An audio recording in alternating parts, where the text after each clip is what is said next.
Welcome back to our Alaskan adventure.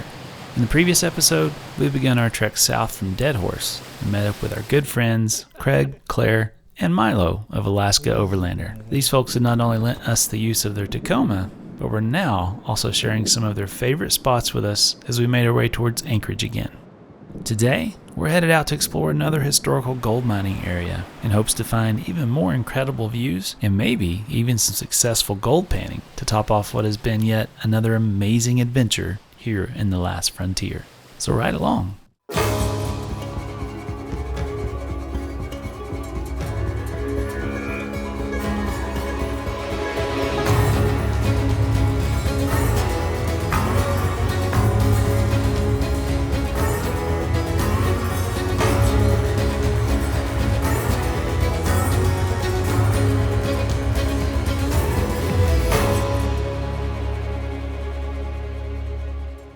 Our previous night on the trail hadn't exactly been very restful, since we were unexpectedly battered by heavy winds for several hours at the exposed epic campsite.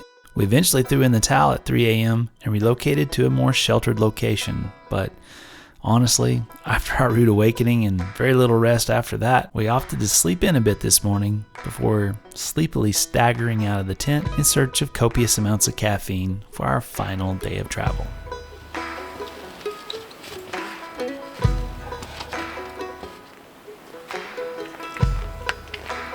I've been walking down this road,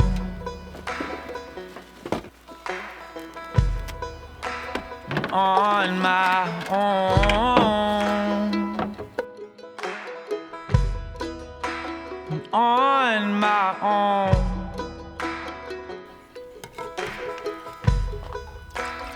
I've been searching to find my way,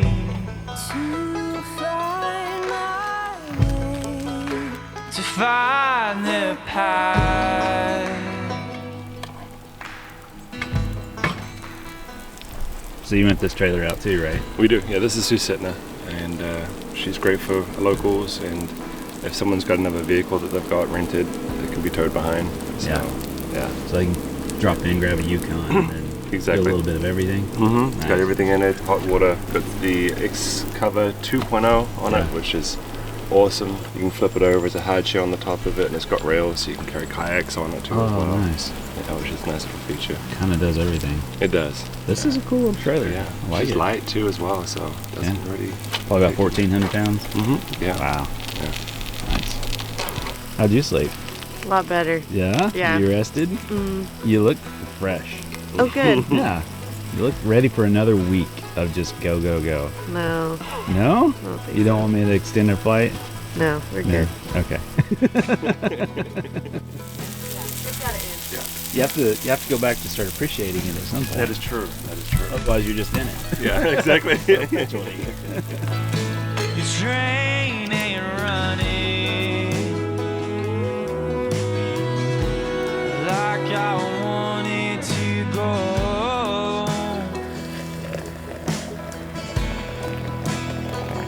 Like the seas wait for the dawn to come. I feel hope in the strength of our love.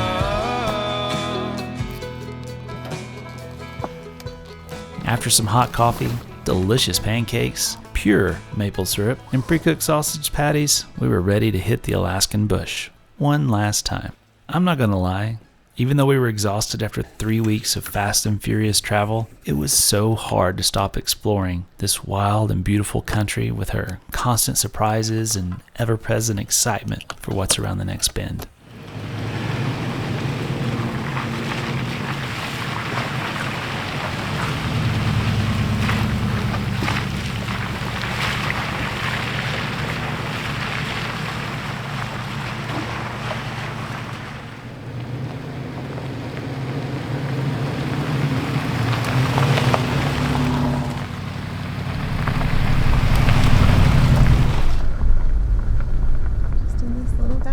Welcome to Petersville, Alaska.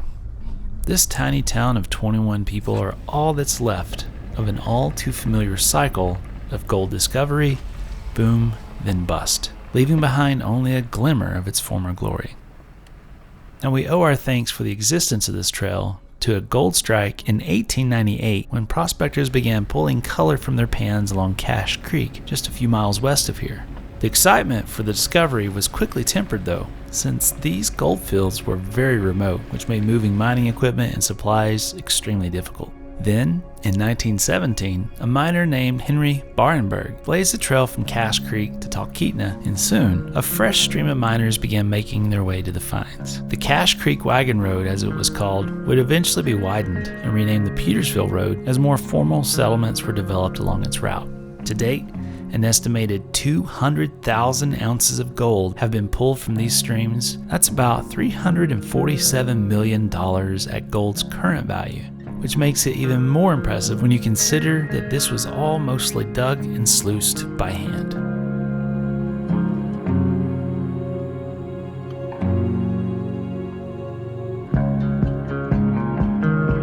So we're back to where we started. Slow dancing in the garden. Underneath the stars, just hoping in our hearts maybe we'll get it right this time. A feeling I can't explain it. At least I think it's complicated. So the black clouds or the distant sounds encroaching thunder. Yes, I know a day's a number, and we're not gonna get it younger.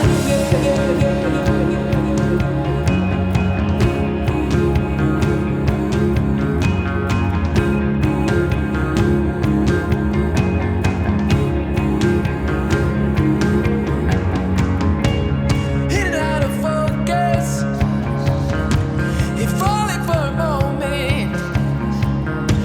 Take note of the unnoticed. Let go of the motive. Stop and smell the roses. Long as there's life in my lungs, I can't seem to separate you from the air I breathe. So it sounds just to find out what it really means. This is everything, this is nothing. This is something in between. Wake up, my love, rise with the sun, taking the myths and pieces of all that once was yet to come. I know there must be some reason, some objective truth.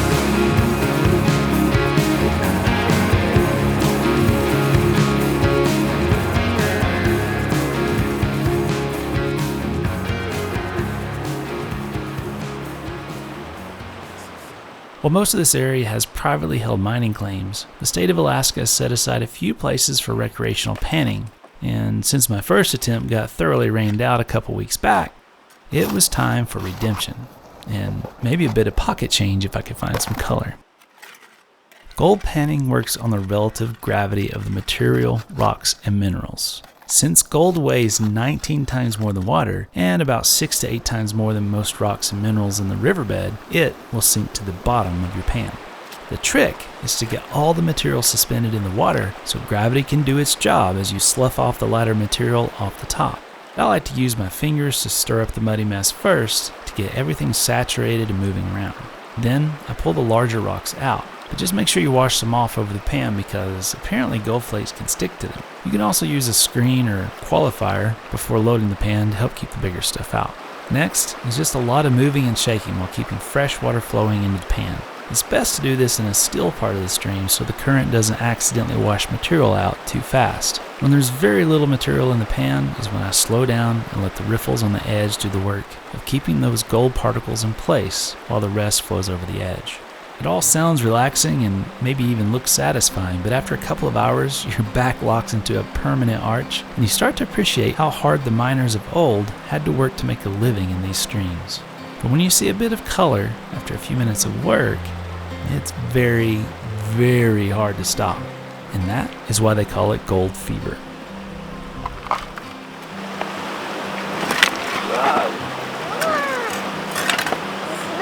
That'll work. All right, now set it in the water.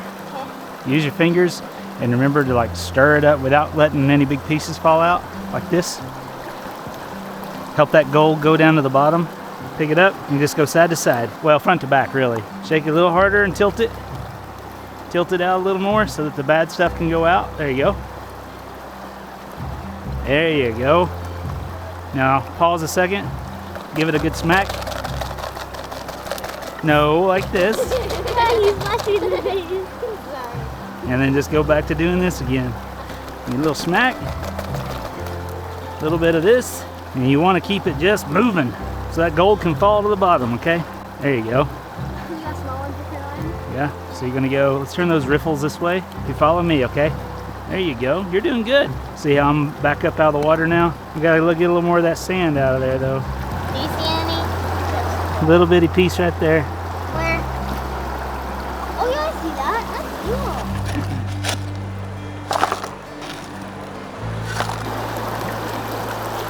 Excuse me, excuse me. What's he doing? He's hunting the rock. Dad, look at this. Awesome, Let's move to this. that's gorgeous. After a good workout and several pans with a bit of color, it was time to stretch sore limbs and finish out the trail while we soaked up a little bit of that rare Alaskan golden sunshine instead. We certainly didn't pay for the trip with this effort, but the special connection of panning with Caroline alongside a stream where miners worked 100 years ago keeps us coming back for more. And who knows, maybe one day we'll get lucky and find a small nugget. But for now, we're far richer in our experiences, and that is just fine with us.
During one of the countless water crossings, Claire spotted a flash of color in a tiny tributary and yelled, "Salmon!" Honestly, the stream was so small we were a bit stunned when we ran back and indeed saw a beautiful 30-plus inch salmon trying to decide its next move, which was apparently to backtrack to the larger river for now. It's unreal how far these fish travel to spawn, and apparently some come from tiny streams one would never suspect held such a big fish.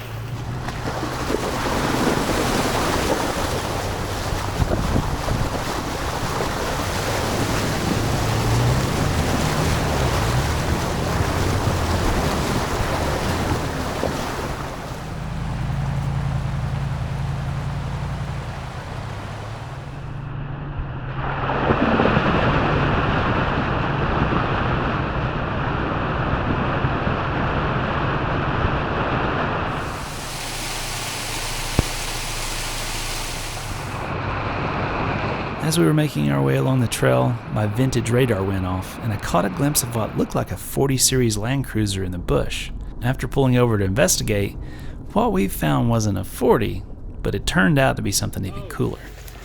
You know what that is? Did there tracks on it? Yeah, Yeah. It's what's the name of it?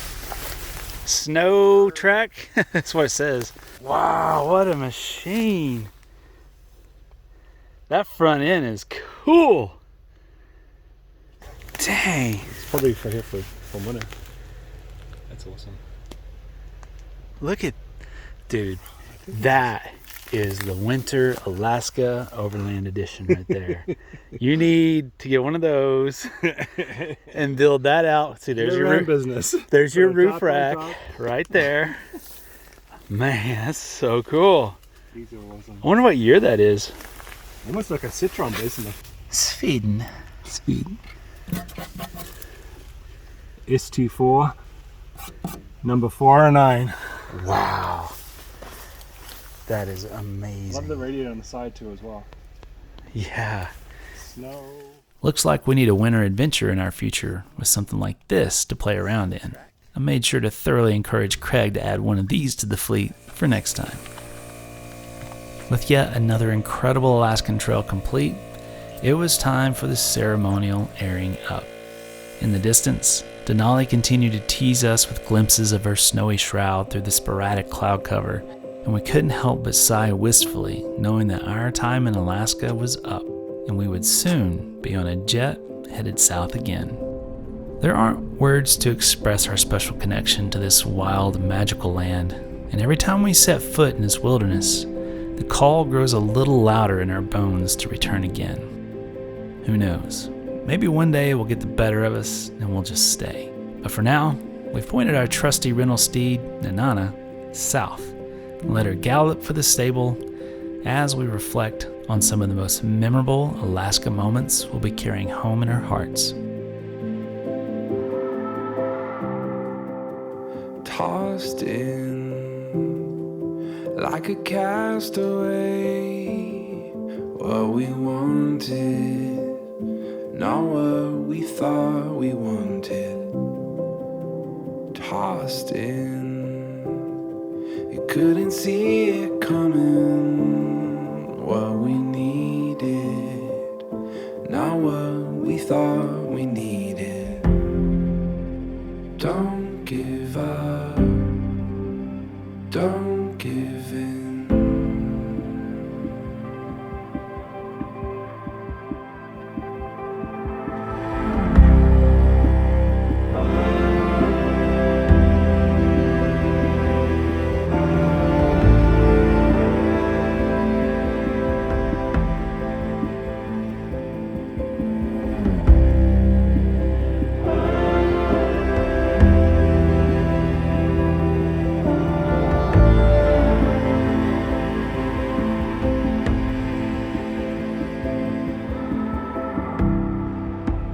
Watching, waiting patiently from where riches flow.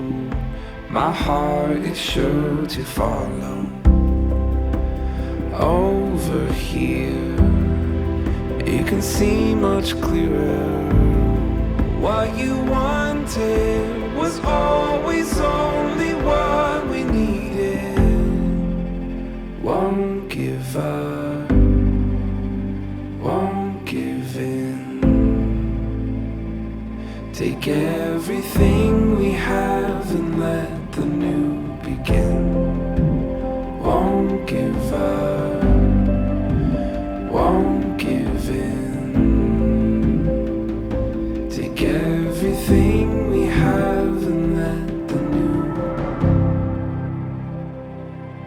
Take everything we have and let the new begin.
After our final burn south, we crash landed at Craig and Brook's house, where Brook had been holding down the fort for the incoming and outgoing rentals with her 2 sons, Korbin and Owen. On our last night, we were treated to some of the best salmon we've ever tasted, which was a fitting ending to the perfect North Country adventure as Alaska said goodbye with one last wildlife encounter right in their backyard.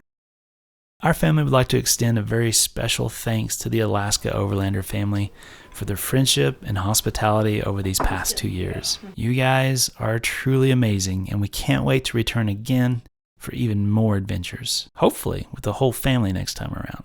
And if you've enjoyed this series and you're serious about finding an easy way to experience the wilder side of Alaska, then we highly recommend you start booking now for your own adventure at alaskaoverlander.com. Craig and Brook are already filling up for 2023, so now's the time to lock in your slot before they're gone. Oh, and let them know we sent you.